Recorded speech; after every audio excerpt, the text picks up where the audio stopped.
Essa semana nós vamos falar sobre etnia e discipulado. O verso para memorizar dessa semana é muito interessante.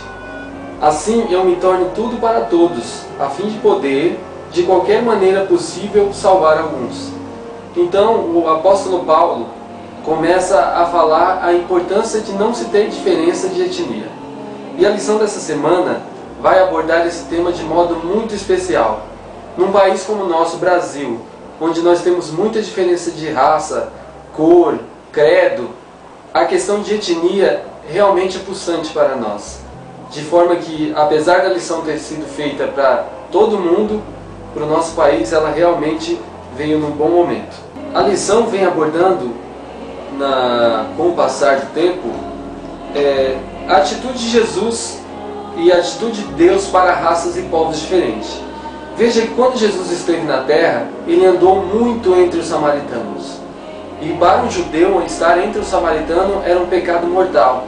Eles se odiavam, eram povos inimigos, especialmente porque os judeus se sentiam prejudicados com a presença dos samaritanos. E Jesus veio quebrar esse paradigma. Como na semana passada nós estudamos sobre o sexo feminino dentro da igreja como discipulado, hoje nós estamos estudando sobre etnias diferentes. Jesus também não fazia diferença entre etnias. E Deus não faz diferença entre etnias, cores e raças. Por isso que Jesus poderia se sentir à vontade ali entre aquelas pessoas. É-nos contada uma história de 5 missionários que se chamam Tim Elliott, Nate Saint, Peter Fleming, Ed Macaulay e Roger Youderian. Eles foram tentar levar a mensagem do Evangelho para uma tribo que se chamava Waldones. Essa tribo era muito isolada e muito difícil de se alcançar. Todas as pessoas diferentes que tentavam entrar naquele grupo, elas eram mortas. E eles fizeram planos de alcançar aquele povo para Jesus. Esses 5 missionários entendiam, através da sua missão, que o Evangelho deveria ser levado a todo mundo. E eles decidiram, então, fazer um sacrifício maior e tentar levar o Evangelho para aquela tribo.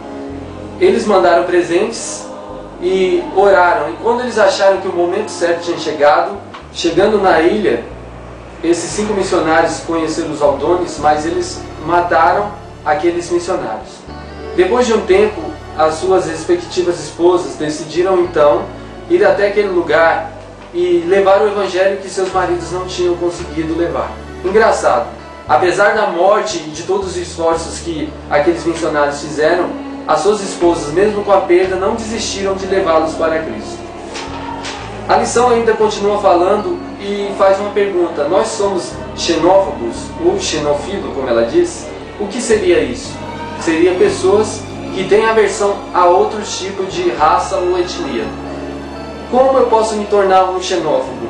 No momento que eu não consigo me sentir bem num grupo diferente. Quando Paulo fala, eu preciso estar com todos, ser como todos para salvá-los para o Evangelho, ele quer dizer que nós não vamos mudar os nossos costumes. Ele não quer dizer que nós vamos vender nossos pensamentos que nós temos perante Deus. Ele simplesmente quer dizer que às vezes você não precisa demonstrar tudo de uma vez para a pessoa. Você tem que alcançar as pessoas com aquilo que tem em comum com você. E aí, depois disso, você apresenta o Evangelho de Cristo para ela. E quando ela conhecer realmente Jesus, vai ficar fácil ela se tornar uma discípula de Cristo. Etnia e discipulado. É isso que nós precisamos aprender. Com Deus não existe diferença ética. Obrigado, Rogério, por sua contribuição. Você, querido amigo, irá observar que durante as nossas gravações, as nossas apresentações, teremos alguns amigos que estarão conosco dividindo os comentários da lição. Seguindo a linha de pensamento sobre a quebra de paradigma da qual Jesus estava tentando colocar no coração dos discípulos, quebrando o preconceito, nós temos uma história que está relatada no livro de Lucas, onde Jesus dá uma ordem para 10 leprosos irem até o sacerdote. E ao chegar ao sacerdote, eles já estariam curados. Jesus já sabia disso.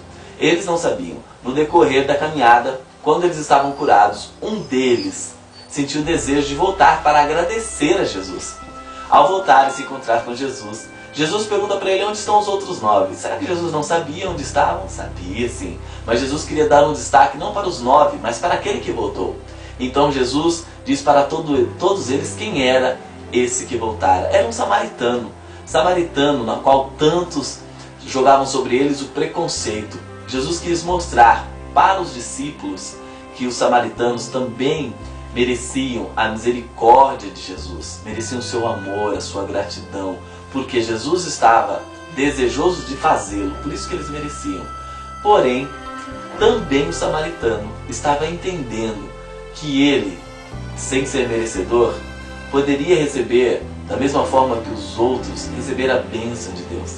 Queridos, Jesus quer derramar as suas bênçãos sobre todos nós. Não importa a nossa raça, não importa a nossa cor de pele, não importa a cor dos seus olhos, não importa onde você nasceu. Jesus te ama e quer abençoar você. Jesus abençoar um samaritano era um absurdo, mas Jesus abençoar uma mulher sírio-fenícia era mais terrível ainda aos olhos dos discípulos. Sabe por quê? Porque o povo sírio-fenício, eles nem mesmo acreditavam que Deus, o nosso Deus, que Jeová, era o Deus criador dos céus e da terra. Como Jesus poderia abençoá-los dessa forma? Mas aquela mulher, ela foi buscar a sua bênção. Os discípulos a observavam e tinham como se eles fossem animais, como se fossem cães, cachorros, isso mesmo. Por isso que na história, quando Jesus fala para ela que as bênçãos são para os filhos, ela diz que as migalhas, mesmo que fossem migalhas, que os cachorrinhos aproveitavam das migalhas, porque para ela não importava o que os outros pudessem falar, ela queria a bênção de Jesus. Jesus a tratou como os discípulos a tratavam, para que eles pudessem observar. Essa cena é retratada de uma forma até chocante quando lemos, porque Jesus não era de fazer isso, mas Jesus estava mostrando para as pessoas como eles costumavam tratar os sírio-fenícios. Queridos, hoje nós não temos samaritanos, sírio-fenícios, nós não temos essas pessoas ao nosso redor, mas para quem eu estou praticando preconceito? Uma outra história foi o etíope. E quem? E Filipe. Filipe e o etíope é uma grande história, mostrando o discipulado. Ali, ele andando a pé do lado daquele etíope, ensinando sobre Isaías, uma profecia messiânica.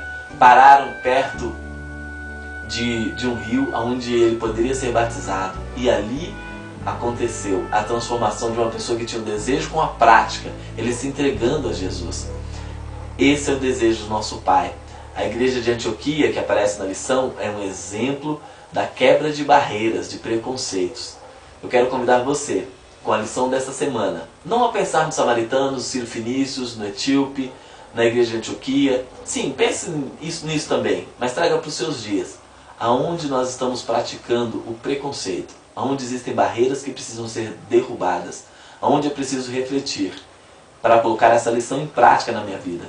Transformar discípulos, não só discípulos que eu quero, mas aqueles que Jesus quer. E Jesus quer que todos se tornem discípulos, independente da raça, cor e língua.